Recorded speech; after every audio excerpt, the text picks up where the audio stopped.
ঘণ্টা তিনেকের ভারী বৃষ্টিতে আজ সকালে আবারও ডুবেছে চট্টগ্রাম মহানগরীর নিচু এলাকা। এমনকি ফায়ার সার্ভিস স্টেশনের ভেতরে পানি ঢুকে পড়ায় বন্ধ ছিল দাপ্তরিক কাজ।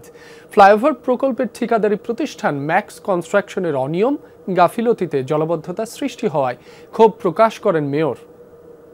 আপনার এসির গ্যাসের সমাধান হলো SGS ও CNS সার্টিফাইড ফোরন রেফ্রিজারেন্ট গ্যাস, যার বিশুদ্ধতা 99.98%। ফোরন, শান্তি যেখানে নিঃশ্বাসে। বন্দরনগরীর আগ্রাবাদ বাণিজ্যিক এলাকার চিত্র এটি। সকালে ভারী বৃষ্টির পর তৈরি হয় জলাবদ্ধতা। হালিশহর, কাতালগঞ্জ সহ অন্যান্য নিচু এলাকাও তলিয়ে যাওয়ায় দুর্ভোগে পড়েন কর্মস্থলগামী মানুষ, শিক্ষার্থী, পথচারীরা। সকাল 11টার দিকে পানি নেমে যায়।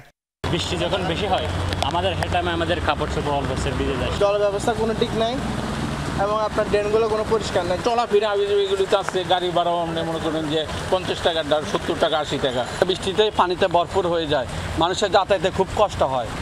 আমরা আমাদের যে আমাদের প্রতিনিধি হয়ে আসুক শহরে, আমরা চাই সে আমাদের সেবক হোক। নগরীর চৌমুহনী এলাকায় ফায়ার সার্ভিস ও সিভিল ডিফেন্স আঞ্চলিক কার্যালয়ের মাঠ ও বিভিন্ন কক্ষে পানি ঢুকে পড়ায় কয়েক ঘন্টা বন্ধ থাকে দাপ্তরিক কাজ।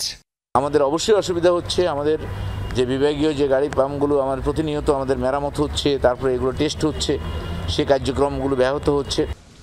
দুপুরে ফায়ার সার্ভিস কার্যালয় লাগোয়া বক্স কালভার্ট ও খাল দিয়ে পানি নিষ্কাশন ব্যবস্থা পরিদর্শন করেন সিটি মেয়র।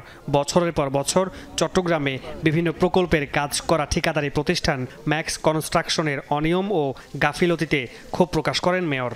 গত স্বৈরাচারী সরকারের আমলে তারা বিভিন্ন জায়গায় কাজ করেছে, কাজ করে কাজ শেষ না করে তারা পালিয়ে গেছে। র্যাম্প নামার নামে নালা টালা সব ভরাট করে ফেলেছে এবং সেখানে জলাবদ্ধতার সৃষ্টি হচ্ছে। সে যে অনতি বিলম্বে তারা যাতে তাদের কাজগুলো করে, অন্যথায় তাদের বিরুদ্ধে আমরা আইনগত ব্যবস্থা নিতে পারব। মামুনুর শীতঅভি, যমুনা নিউজ, চট্টগ্রাম।